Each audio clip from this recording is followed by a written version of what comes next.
ఈ రోజు నుంచి నిజ జ్యేష్ఠమాసం ప్రారంభమవుతోంది. జ్యేష్ఠమాసం శ్రీమన్నారాయణమూర్తికి ప్రీతికరమైన మాసం. జ్యేష్ఠమాసంలో విష్ణువుని పూజిస్తే విశేషమైన శుభ ఫలితాలు చేకూరతాయి.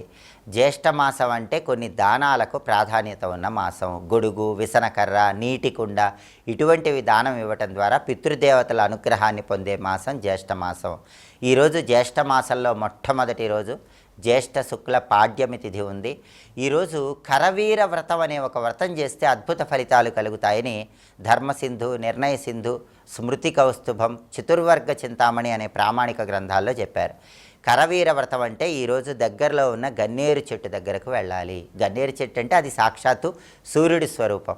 గన్నేరు చెట్టు దగ్గర చక్కగా బియ్యపిండితో ముగ్గు వేసి, పసుపు కుంకుమ వేసి, పుష్పాలు ఉంచి గన్నేరు చెట్టు దగ్గర దీపం పెట్టి గన్నేరు చెట్టుకు 12 ప్రదక్షిణలు చేయాలి. దీన్నే కరవీర వ్రతం అనే పేరుతో పిలుస్తారు. ఇలా గన్నేరు చెట్టును పూజిస్తే 12 ఆదిత్యుల అనుగ్రహం కలుగుతుంది. సమస్త శుభ ఫలితాలు చేకూరతాయి. జ్యేష్ఠమాసంలో మొదటి రోజు ఎవరైతే గన్నేరు చెట్టును పూజిస్తారో వాళ్ళకి సూర్యుడి అనుగ్రహము, విష్ణుమూర్తి అనుగ్రహం సంపూర్ణంగా కలుగుతుంది. అయితే దగ్గరలో గన్నేరు చెట్టు లేని వాళ్ళు దానికి ప్రత్యామ్నాయంగా మంత్రశాస్త్రపరంగా ఇంట్లో దీపారాధన చేశాక ఒక చిన్న మంత్రాన్ని జపించుకోండి. ఆ మంత్రం ఏంటంటే ఓం కరవీరాయై భానువల్లభాయై నమః. ఈ మంత్రం 21 సార్లు చదువుకున్నా కూడా సూర్యుడి అనుగ్రహం, విష్ణుమూర్తి అనుగ్రహం కలుగుతుంది. జ్యేష్ఠమాసంలో శుక్లపక్షంలో వచ్చే తదియ రోజు రంభావ్రతము లేదా కదళీ గౌరీ వ్రతం అనే పేరుతో అరటి చెట్టును పూజించాలి.